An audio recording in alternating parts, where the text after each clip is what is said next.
সাসানিয়ান এম্পায়ারের মুদ্রা।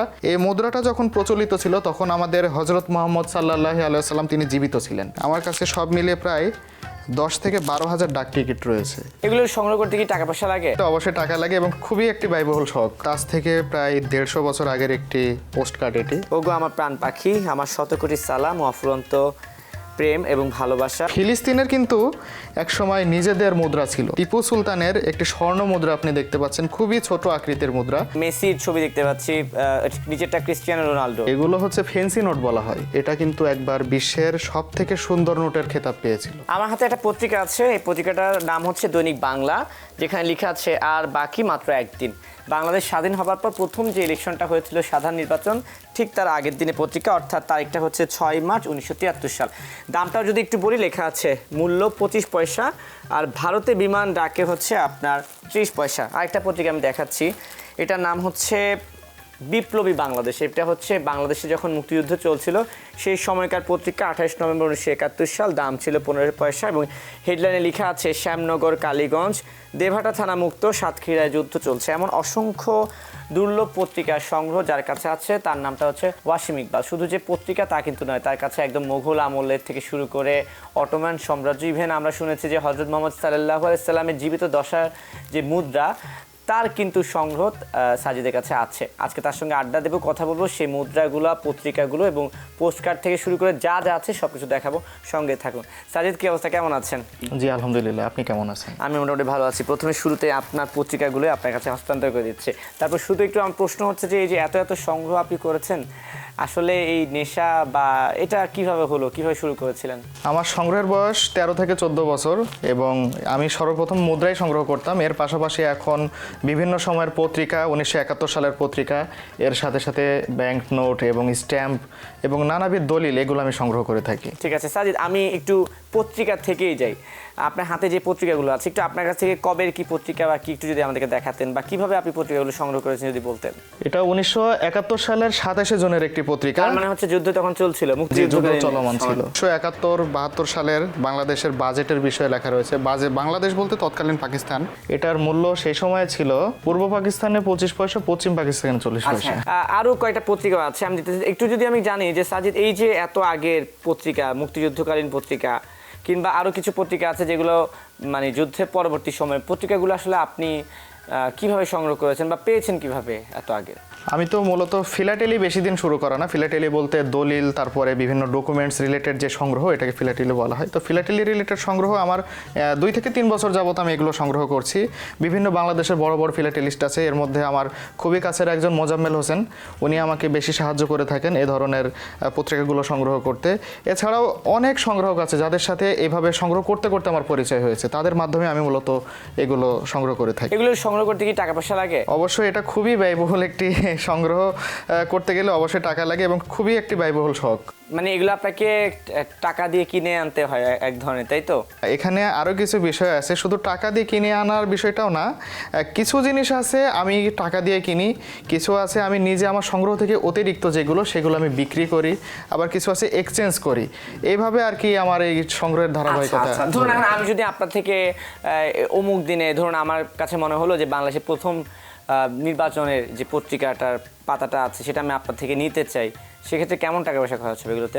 আসলে এগুলো তো আমার কাছে একদমই সীমিত পরিসরে আছে, এগুলো আসলে বিক্রয়ের জন্য নয়। যেগুলো আর কি প্রয়োজনের থেকে অতিরিক্ত সেগুলো আমি সাধারণত মাঝে মাঝে বিক্রি করে থাকি। আচ্ছা ঠিক আছে সাজিদ, আমরা যেটা করব সংক্ষেপে, যেহেতু অনেক সংগ্রহ সবই দর্শকদেরকে দেখাতে চাই, কিছু কিছু পত্রিকা একটু জাস্ট দেখিয়ে, হেডলাইনগুলো দেখিয়ে আমরা পত্রিকা থেকে অন্য জগতে আবার কনভার্ট করতে চাই। এটা হচ্ছে বাংলার বাণী পত্রিকা।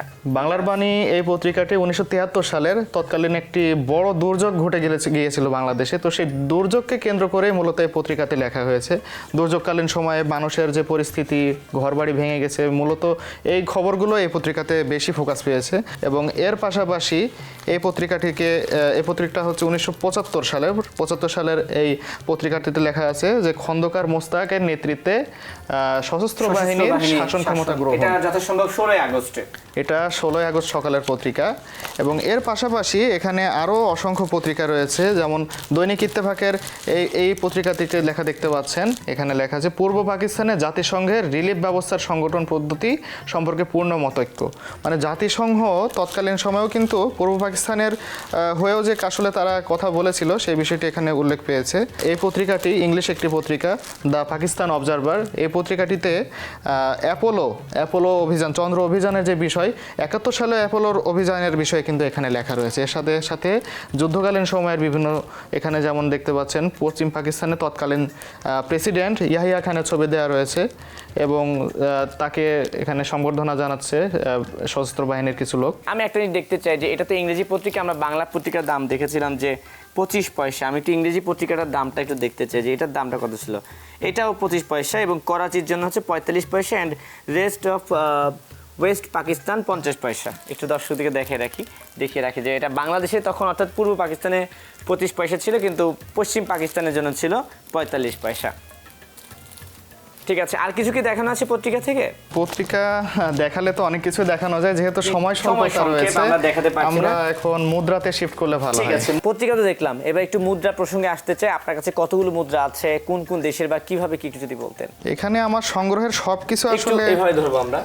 এখানে আমার সংগ্রহের সবকিছু আসলে তুলে ধরা সম্ভব হয়নি। আমি অ্যালবামটিতে যতটুকু সম্ভব মানে ধারাবাহিকতা ধরে রাখার চেষ্টা করেছি। যেমন এখানে অটোমান সাম্রাজ্যের কয়েনগুলো আমি এক সারিতে সাজিয়ে, যেমন সুলতান দ্বিতীয় মাহমুদ থেকে শুরু করে সুলতান আব্দুল হামিদ দ্বিতীয়, তারপরে সুলতান আব্দুল মেজিদ, সুলতান আব্দুল আজিজ, সবাই কিন্তু অটোমান অর্থাৎ ওসমানী খেলাফত আমলের এক একজন সুলতান।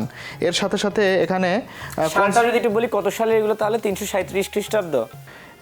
এগুলো হচ্ছে রোমান সাম্রাজ্যের কয়েন। রোমান সাম্রাজ্যের এই কয়েনগুলো আসলে আরো আগের, বাইজেন্টাইন সাম্রাজ্য, রোমান সাম্রাজ্য সেই সময়ের কয়েন। এটা হচ্ছে কনস্টান্টিনোপল জয় করে কিন্তু আমাদের অটোমান সাম্রাজ্যের সুলতান মেহমেদ ফাতেহ। তো সেই সময় কনস্টান্টিয়াস দ্বিতীয়ের একটি মুদ্রা এটি।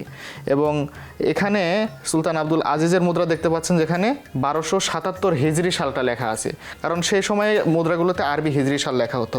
এর পাশাপাশি এখানে নাৎসি বাহিনীর হিটলারের বেশ কিছু কয়েন রয়েছে, এই যে এখানে জার্মানির হিটলারের কয়েন রয়েছে এবং এগুলো সব দ্বিতীয় বিশ্বযুদ্ধের সময়ের। এবং এরই উপরে আমরা কিন্তু এটা অনেকে হয়তো বা জানি না যে ফিলিস্তিনের কিন্তু এক সময় নিজেদের মুদ্রা ছিল। আচ্ছা আচ্ছা, এটা আমিও জানতাম। এখানে ফিলিস্তিনের মুদ্রাগুলো আমি তুলে ধরেছি 1927 সালে, তাই তো? 1927, 1942, 1935 বিভিন্ন সময়ের আর কি ফিলিস্তিনের মুদ্রা। এবং এর পাশে জাপানের, আমরা জানি যে দ্বিতীয় বিশ্বযুদ্ধে জাপানের হিরোশিমা এবং নাগাসাকিতে বোমা ফেলা হয়। তো এই জাপানের কিছু দ্বিতীয় বিশ্বযুদ্ধ চলাকালীন সময়ের মুদ্রা এখানে রয়েছে। এর পাশাপাশি প্রথম বিশ্বযুদ্ধ এবং দ্বিতীয় বিশ্বযুদ্ধের অসংখ্য মুদ্রা আমার এই অ্যালবামটিতে জায়গা করে নিয়েছে। আচ্ছা, আমার তো এখন একটু প্রশ্ন আছে। আপনি না হয় বাংলাদেশের পত্রিকাগুলো অনেক আর্কাইভ থেকে সংগ্রহ করেছেন, অনেকের থেকে নিয়েছেন। ফিলিস্তিনি মুদ্রা কিংবা দ্বিতীয় বিশ্বযুদ্ধের সময়কার মুদ্রা কিংবা জার্মানি হিটলারের সময়কার মুদ্রা বা অটোমান সাম্রাজ্যের যে মুদ্রাগুলো আপনি দেখালেন, এগুলো আসলে আপনার সংগ্রহ হয়েছে কিভাবে? বলে রাখা ভালো, আমি বাংলাদেশ নুমিসমেটিক কালেক্টর সোসাইটির একজন লাইফটাইম মেম্বার। অর্থাৎ পুরো বাংলাদেশে যত সংগ্রহক আছে তাদেরকে একত্রিত করার জন্য মূলত এরকম একটা সংগঠন তৈরি করা হয়েছে। তো এটার মাধ্যমে হয় কি, আমরা একজন সংগ্রহক আরেকজন সংগ্রহকের সাথে যোগাযোগ করতে পারি, কার কাছে কোনটা বেশি আছে, কার কাছে কোনটা নেই, আমরা আদান প্রদানটা করতে পারি। আমার এই সংগ্রহ মূলত সেভাবেই গড়ে তোলা। এর পাশাপাশি বেশ কিছু জিনিস আমি গিফট হিসেবেও পেয়েছি। আচ্ছা আচ্ছা, এভাবে আর কি আমার মুদ্রাগুলো সংগ্রহ করা। আরো কিছু মনে হয় আছে, এটা খুব ভারী দেখতে পাচ্ছি। এটার মধ্যে কি আছে? এটার মধ্যে অনেক কয়েন আছে, আমি আপনার হাতে তুলে দিই, আপনি পরিচয় করিয়ে দিন। এই অ্যালবামটিতে আমি মূলত পূর্ব পাকিস্তান অর্থাৎ তৎকালীন পূর্ব পাকিস্তান, বর্তমান বাংলাদেশ, অর্থাৎ 1971 সালের আগের মুদ্রা। 1971 সালের আগের মুদ্রা। একটু যদি বলি 1 পয়সা দেখতে পাচ্ছি না, এগুলো 1 পয়সা? জি, 1 পয়সা তিনটা ভ্যারাইটি। 1962 সালে? জি, এটা 1962। এবং এর সাথে সাথে এখানে আমি এই অ্যালবামটিতে মোগল আমল, সুলতানি আমল এবং বিভিন্ন সাম্রাজ্যের সময়ের বিভিন্ন পয়সা রেখেছি। যেমন এখানে টিপু সুলতানের একটি স্বর্ণ মুদ্রা আপনি দেখতে পাচ্ছেন, খুবই ছোট আকৃতির মুদ্রা। জি, এটা স্বর্ণ দিয়ে তৈরি। এবং এর আরেকটা বৈশিষ্ট্য হচ্ছে এটা পৃথিবীর সব থেকে কনিষ্ঠ মুদ্রাগুলোর মধ্যে একটা, অন্যতম একটি মুদ্রা। কত টাকা এটা? এটা হচ্ছে 1 ফানাম বলা হয়, 1 ফানাম। এর পাশে রয়েছে সাসানিয়ান এম্পায়ারের মুদ্রা। এই মুদ্রাটা যখন প্রচলিত ছিল তখন আমাদের হযরত মুহাম্মদ সাল্লাল্লাহু আলাইহি ওয়াসাল্লাম তিনি জীবিত ছিলেন। এটা হচ্ছে এই মুদ্রাটা, তাহলে আমি একটু হাতে নিয়ে দেখতে চাই। একটু এটা কি বের করে দেখাবো আমি? অবশ্যই আমি এটা দেখতে চাই। আপনি বলছেন যে এই মুদ্রাটা হচ্ছে একদম আমাদের নবীজি হযরত মুহাম্মদ সাল্লাল্লাহু আলাইহি ওয়াসাল্লাম যখন জীবিত ছিলেন তখনকার মুদ্রা, তাই তো?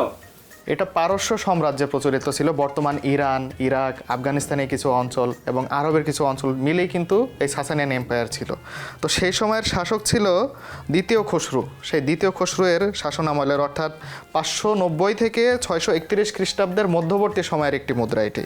আচ্ছা, এর পাশাপাশি এখানে প্রথম স্বাধীন বেঙ্গল সুলতান শামসুদ্দিন ইলিয়াস শাহ এবং পরবর্তীতে শামসুদ্দিন ফিরোজ শাহ, আমরা জানি যে হজরত শাহজালাল আমাদের দেশে আগমন করে ধর্মপ্রচারের জন্য।